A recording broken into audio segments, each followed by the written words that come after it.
For my physics project, I decided to test the principle of zero torque and static equilibrium by placing objects of different masses at different distances around a rotational axis. I took creative liberties to replicate the balancing act PhET lab we did earlier in the semester, but instead of a seesaw, creating a hanging, rotating, baby-mobile-like sculpture.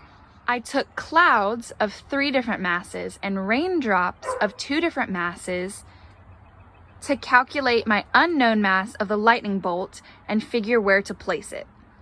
Similarly to the balancing act PhET lab, I knew all of the masses of the clouds and raindrops and placed them at different distances in order to balance out the lightning bolt.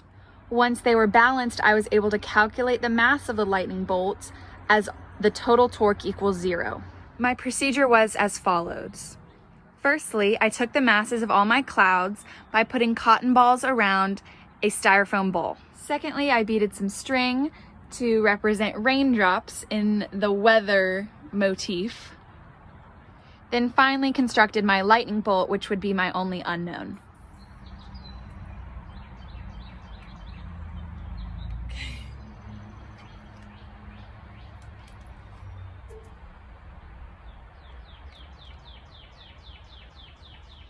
In order to do the calculations for my unknown mass, I had to record how much of each mass I had on either side of the axis and then calculate the distance. This is a closer look at that algebraic problem where I have each mass with their distance and then obviously gravity, and then the x with the 2 centimeters and gravity in order to solve for it.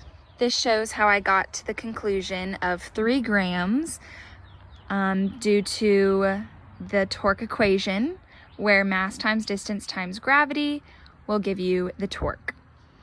I organized this data of the torques and the masses into 2 data tables for either side of the axis. Once I had my totals, it was a simple algebra problem to get to 3. Upon actually weighing my lightning bolt or unknown mass, I did get 3 grams, which was consistent with my data, giving me a 0% error. And this makes sense to me because everything has to be precise and perfect in order for my hanging masses to be equal and in a straight line.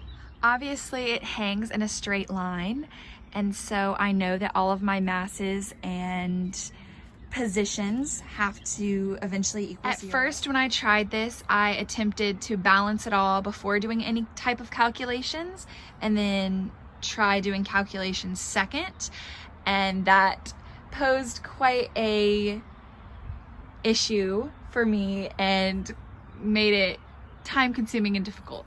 One of the hardest parts that I had was actually hanging it using my string, because I had to make sure it was going to stay balanced. This means that the tension in all of my string has to be equal to each other so that the amount of mass hanging on each is the same. To reduce errors, instead of string, I definitely could have used a hard piece of wood or something straight across, as opposed to a circular design with string would have made it a lot easier and probably a lot less error.